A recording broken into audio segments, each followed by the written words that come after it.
Presley, what are we doing right now? Looking for a hunting spot? Picking out a deer hunting spot.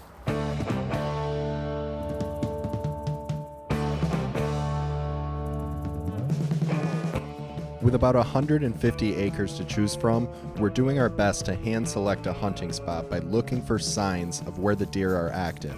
We try to involve the little ones in this as often as possible so that as they grow, they will just see this as a part of life. What is that? I don't know. Some kind of tracks? Yeah. Let's go right through here. Alright, so the trail's right there. Right there looks like kind of open, but like it's kind of open. Yeah, seems like a good spot. Hoping to get at least 2 deer this year. One for the freezer, then one for Renly, the dog. He's so spoiled, and this is why he's spoiled, because early in his life we gave him so much venison that he doesn't like much else. So I want to treat him to it this year. Or right here. Look at it, right down there. And we got like a straight It's nice path. and high. Yeah. We're high up.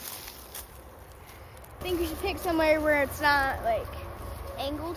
Well, we think we found a deer trail right here, so it's sounding like a really good place to put our blind. Promising. Real promising. So we're gonna get set up. The idea of setting it up super early is that the deer get kind of acclimated to seeing it. It is camouflage, but deer are pretty good at spotting when something's out of place.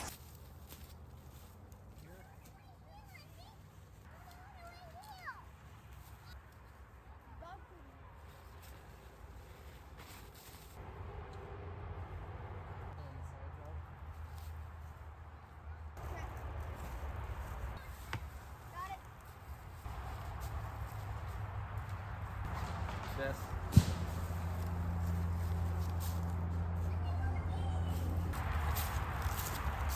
These little pop-up blinds are super nice because you don't have to spend a ton of time on it, and they're designed in a way that you just pull the sides out and in like 20 seconds you have a full deer blind. You bought this a couple years ago, didn't you?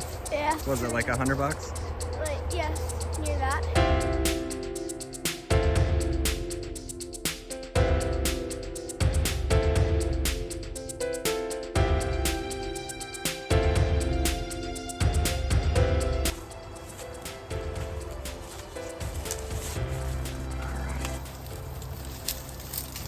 Pretty good view out the front there. Nice and high up on a hill so you can see far into that little valley there. It's hard to tell on camera, but you can actually see for a pretty long ways. Get it zipped up so we don't have any lions and tigers and bears going in there. Start walking back here. And then we'll grab my Nice thing about it, any supplies we have to bring back here between now and then, we can bring them on the four-wheeler. We just chose the hardest path. Yeah. These guys fed here. Dinner time. Space it out so everybody can get it here. There you go.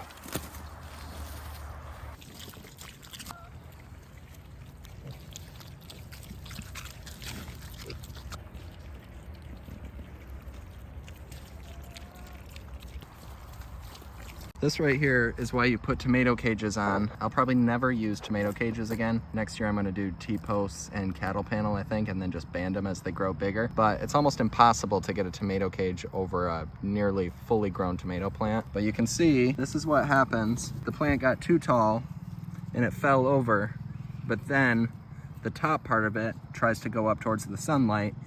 And if you try to straighten it out, then you just have this sort of horseshoe shaped plant. So we'll see how they do. I might try to reshape it and see if I can fit it into some kind of upward structure, but no good. These grew from seed though, and those are some of the strongest early stage tomato plants we've had. Oh yeah, Presley planted these carrots and those are coming along pretty good too. The zucchini plants got totally overcome by powdery mildew. Luckily, they didn't stop producing, so this is one of the last ones that's gonna be coming in this year, but regardless of the plant being super unhealthy right now, they still were producing. Yank and throw. Why are you doing that?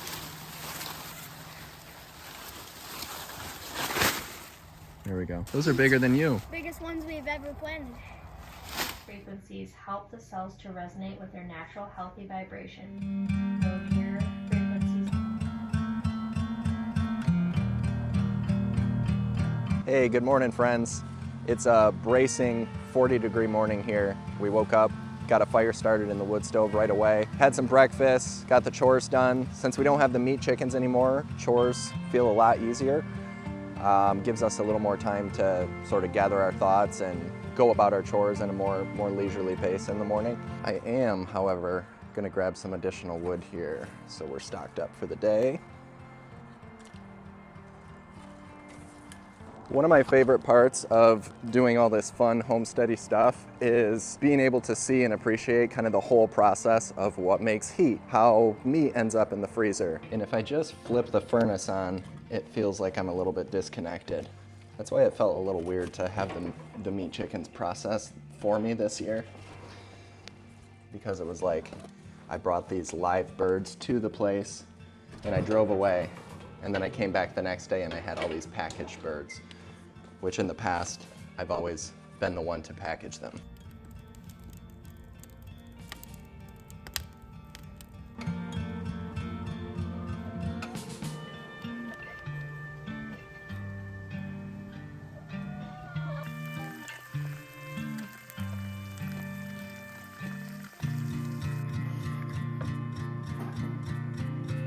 Presley spotted some squirrels out here, so we're headed out. See what we can do.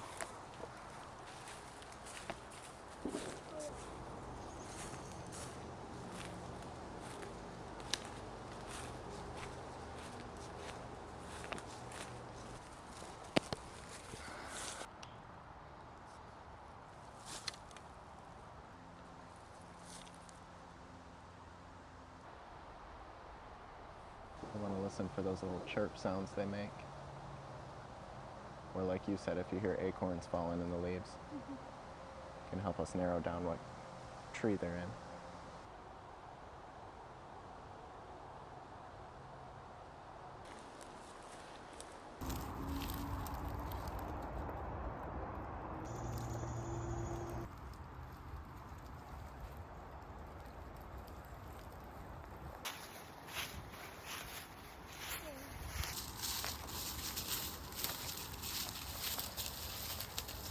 We had zero luck on the squirrel hunt today, which was a huge bummer, but it's never a waste of time if I get to go out in the woods with one of my sons and hang out for a while. So we had a good time, but I really would have liked to see Presley get his first squirrel today, but it'll come sometime soon.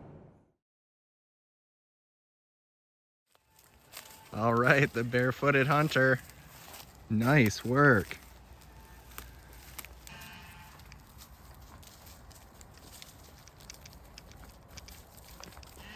All right. So first thing I'm gonna do, I want to see the squirrel's butt. make this cut right here under his tail, right? They just like what they found.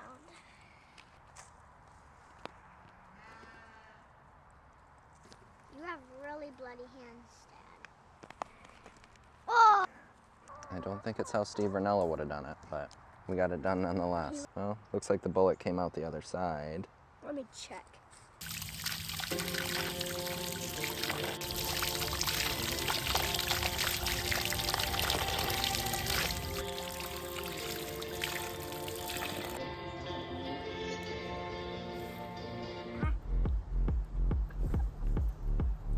Just threw some basic breading on these guys, some egg and pepper, and then threw them in cornstarch.